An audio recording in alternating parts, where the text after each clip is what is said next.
Hey, sports fans! Welcome back to the one and only Smoky Room. Hey, alright. Well, what do we got? We got a couple of days until Election Day. And we always hear every single election. I mean, anybody that pays any kind of attention to politics would agree that every election we have been in the past couple of decades has always been the most important. Well, let's look at what we got here, shall we? I'm hearing an echo for whatever reason. Yeah, I am. I don't know if I'm. Well, anyway, it doesn't matter. We got a guy that got elected in 2016 who is not a member of the club. What do I mean by that? What do I mean by the club? The club is the insiders, those that have vested interests in the global order, I guess. Those that speak at CFR meetings a la Clinton and Biden and Obama and on and on and on. The Bushes, as a matter of fact.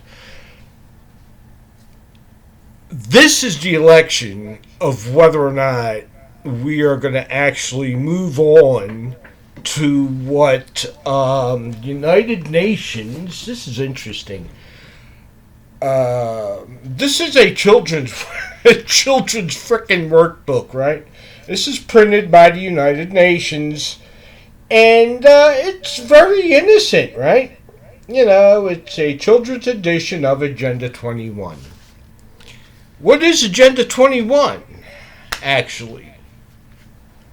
What is Agenda 21? For now, I'll just say that's next week's homework. Find out what it is. Go shopping. Go to your local supermarket. Go to the fishmonger there, and you'll see, sustainable Sepharkis or whatever.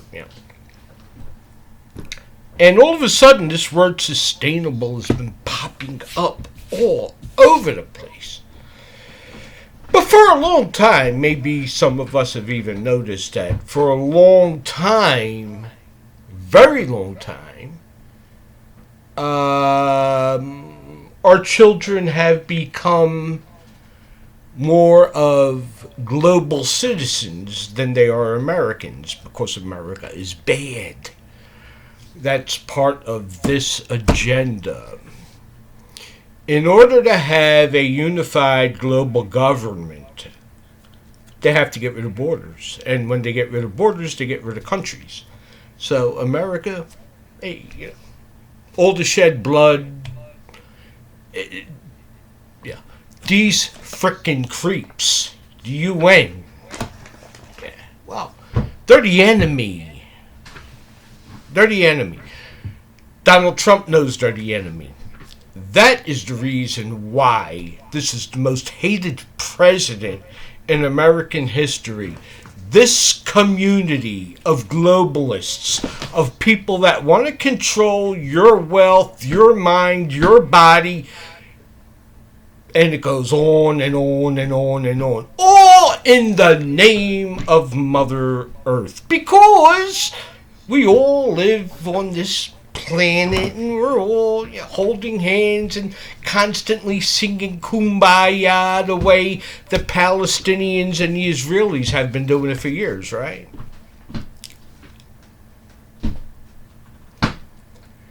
No, I don't want to be part of that. Oh, by the way, the first thing they would do is get rid of guns, which is bad.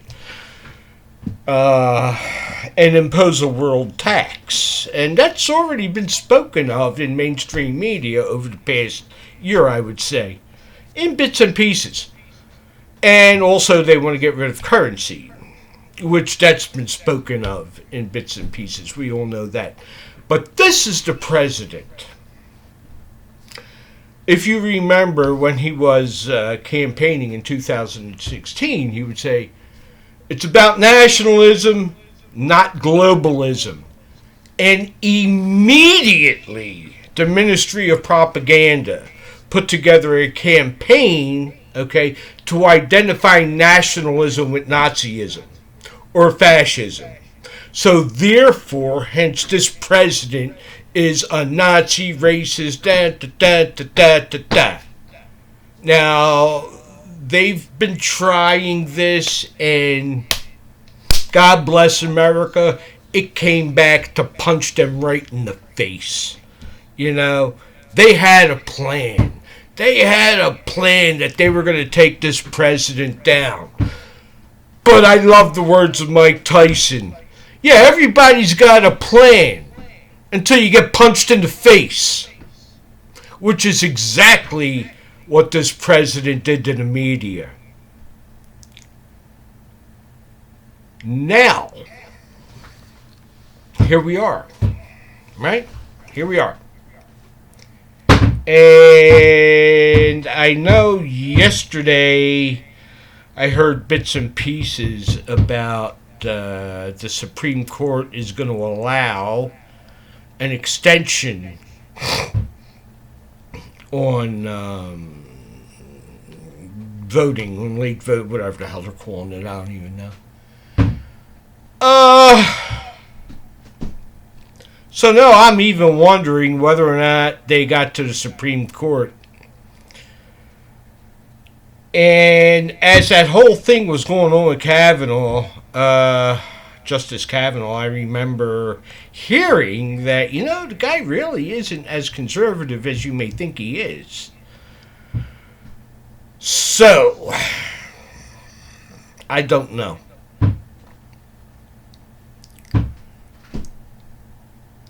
This could go a number of different ways. It could be such a historical red victory, and it's hard for me to say that.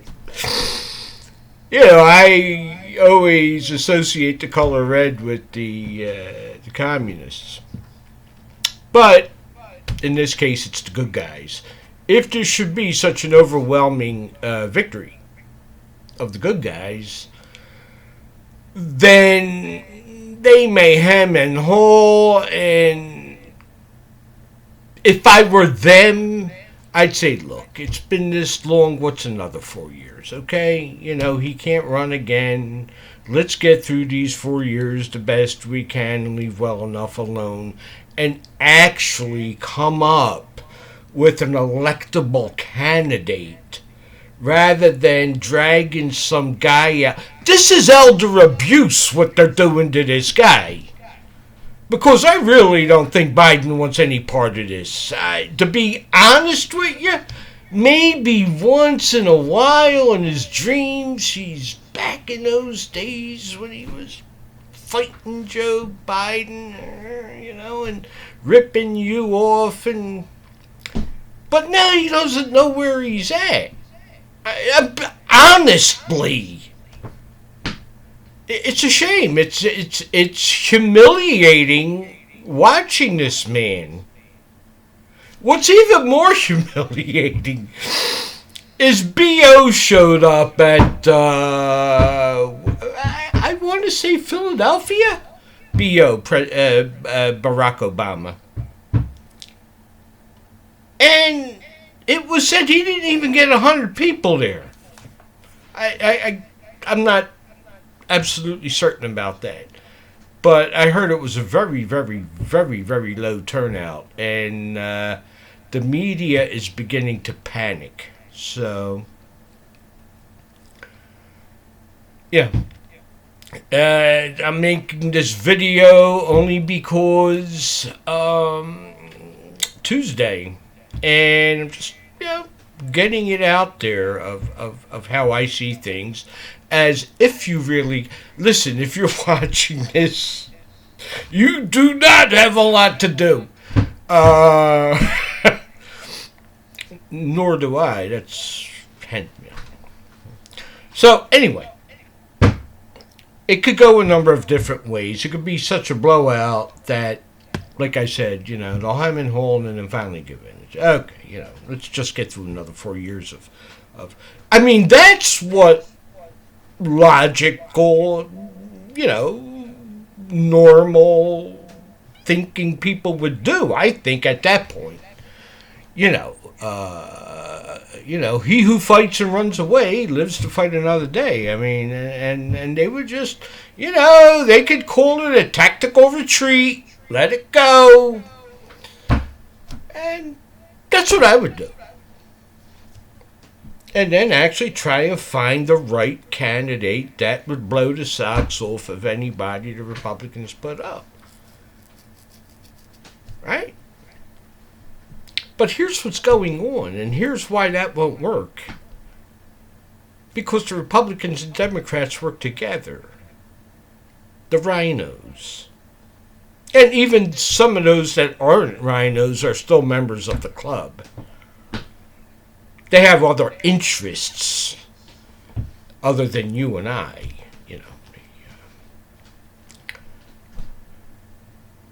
So, maybe reason will prevail. Who knows? The other way it could go is that they actually somehow steal it. The Democrats steal it.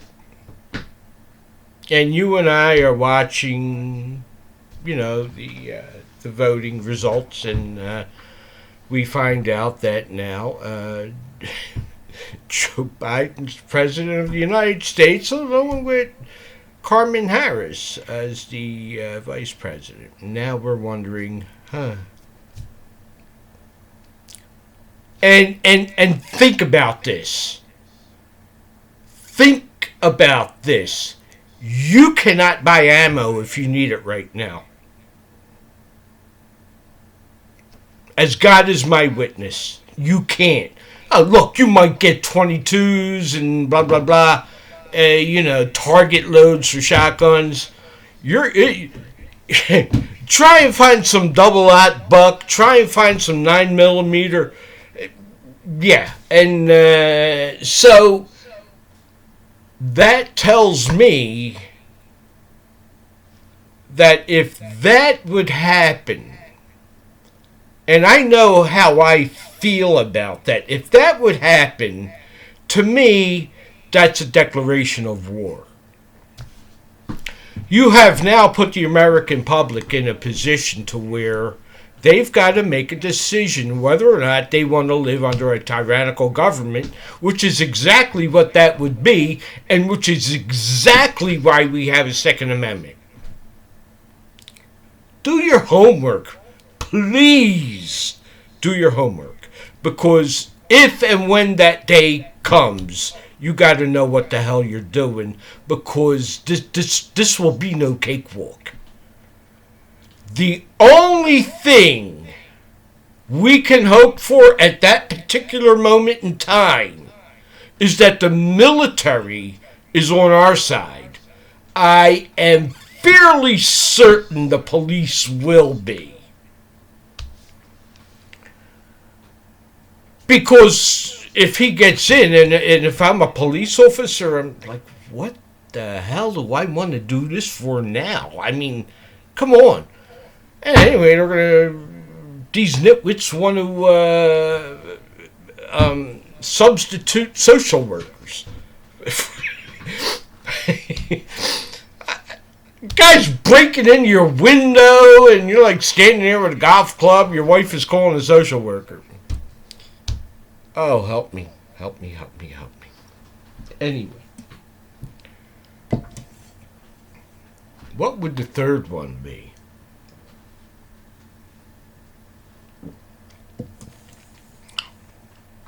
I guess that the Dems drag it out.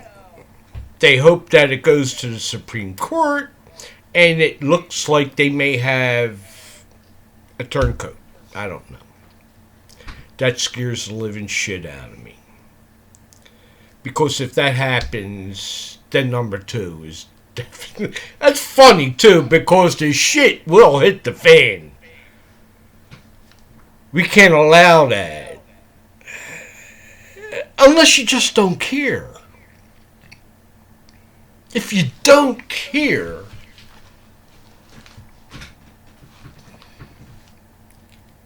You know, my best buddy, his mom and dad had numbers tattooed on their arm. And I remember as a little kid, 3rd, 2nd grade, when did I meet her?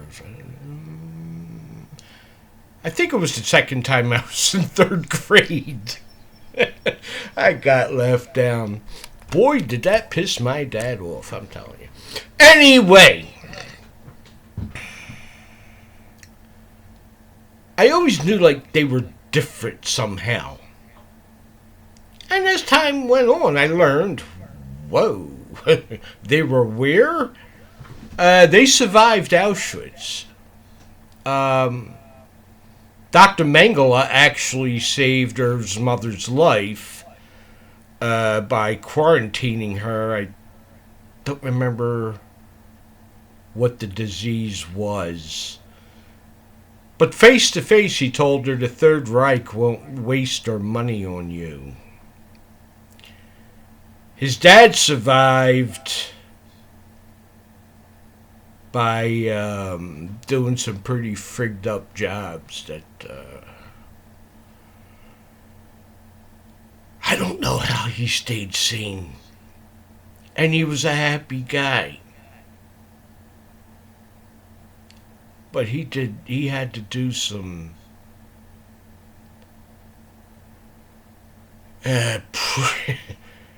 pretty horrific stuff, man. But anyway, the point I am trying to make is that when Adolf Hitler was running for president, when Adolf Hitler was campaigning,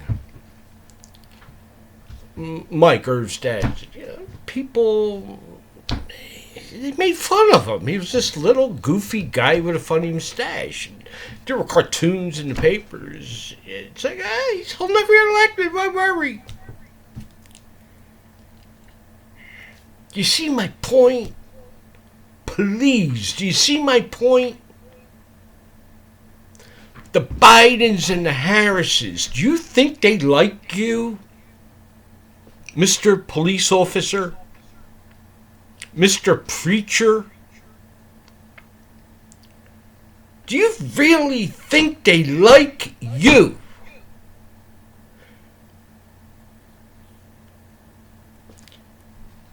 Look at how the press right now is can't think of the word right now. Is checking everything you say. Either they'll put it, come on, are you going to tell me the press isn't rallying around Joe Biden? Huh? Are they? Or are they censoring all the good stuff? How many of you out there knew that President Trump was nominated for 3 Stanley Cups? The Peace Award. Oh boy. I took back medication and it's Nobel Peace Prize. Here we go. Thank you.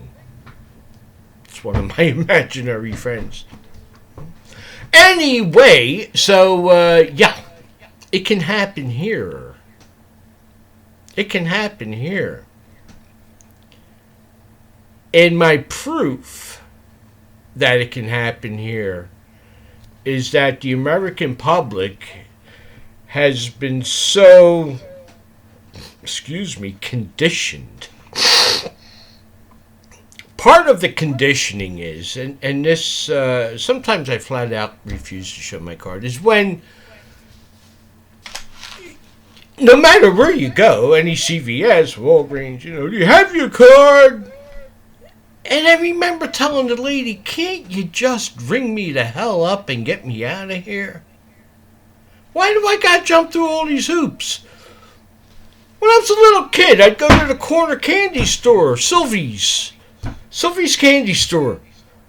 She had a big-ass parrot that everybody loved, you know. And I could still see and smell the place, actually. You went in there, you bought your candy, you gave her the money, and you ran home. You know, you go shopping for your groceries, you pay the guy, you go home. But they got you so conditioned now that it's almost automatic. You just take your card out. I always found that to be odd. Always. And now the mask. It's just something that they, the big they, those that want to control you, are proving to you that they can control you. If they can make you wear that mask, what else can they make you willingly do? Willingly is the key phrase there.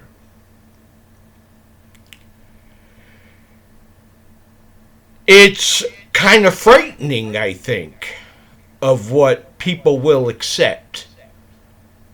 And I know them. I live with one.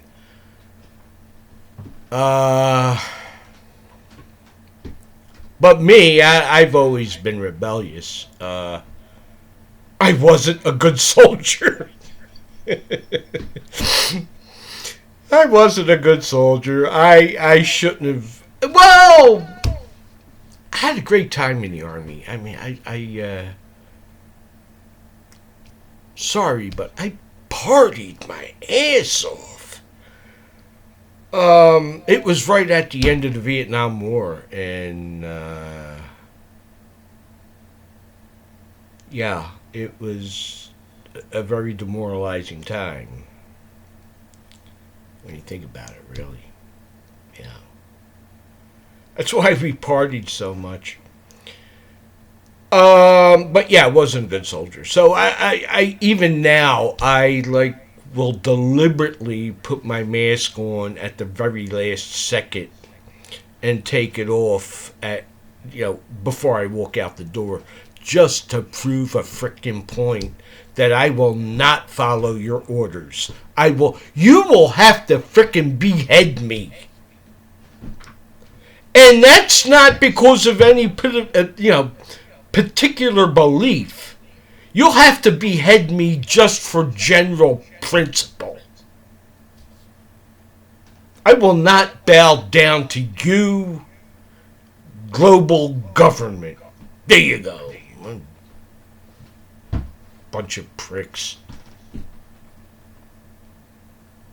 So, anyway, now that we got that out of the way, yeah, you got to get out and vote, of course. You know, I am bringing mine personally, and we got to pray, man. We got to pray. I mean, in the Holy Spirit prayer, folks. This is no joke. Really. Honest to God. I mean, this whole thing has affected my life and family like nothing we've ever seen before. And I sense it's a spirit of pure evil. I'm born again, okay? I had a personal encounter with Jesus Christ like you wouldn't believe.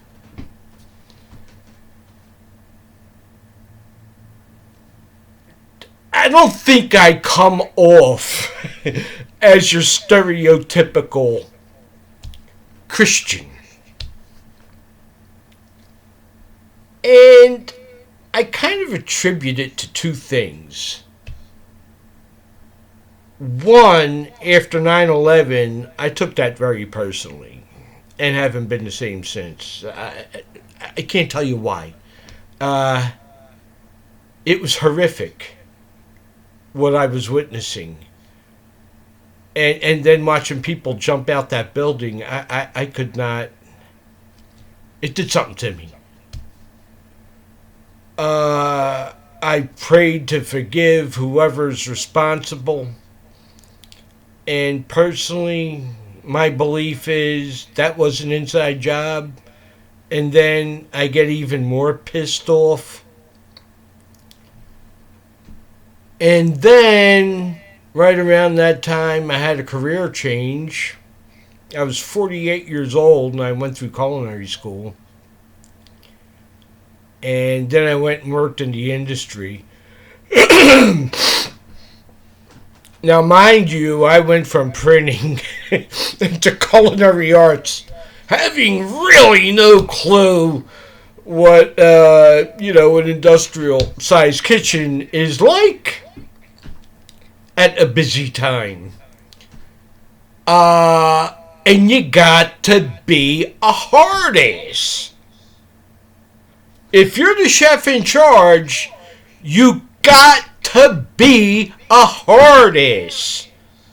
Basically, you got to take on a drill sergeant type of composure.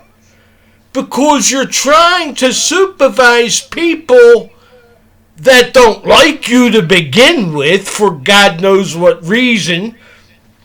I do know. Never. I'm not going to even go there. But, and you gotta, the only thing they understand is strength and not backing down. You're working with ex-felons, people that are high, people that'll stick a knife in you. And maybe I took it to a different level at times because I got called in the office a number of times. I'm scaring people.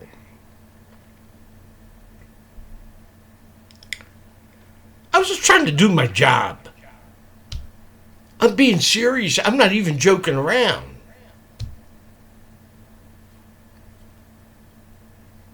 Oh, yeah, there's people afraid to come into this kitchen because of you. And that's the guy that told me you got to be tough. Okay? Well, he was a dick to begin. It's not your stereotypical Christian. I'm sorry, God forgive me. I try. I really try. And here I am, I'm starting to go crazy now. So I am going to sign off. And please go out and vote. Vote for that guy, Donald Trump. He's an American. He's not a globalist. He has your interests at heart. Not theirs. He doesn't apologize for being American. Oh, and he wants to teach how good America is in school. Wouldn't that be nice for a change? He's going completely opposite of this, folks. That's telling you something. Children's Workbook of Agenda 21. Give me a frickin' break. Yeah, I gotta sign off, or let's start breaking stuff here. But anyway, that's well, I'm not gonna say that, folks.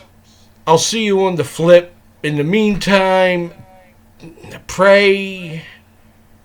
Don't get like me, please. That's what causes divorces, anyway, man. So, love yous. I hope this helped. And catch you later, alright? Bye-bye. I think I turned it off. There we go.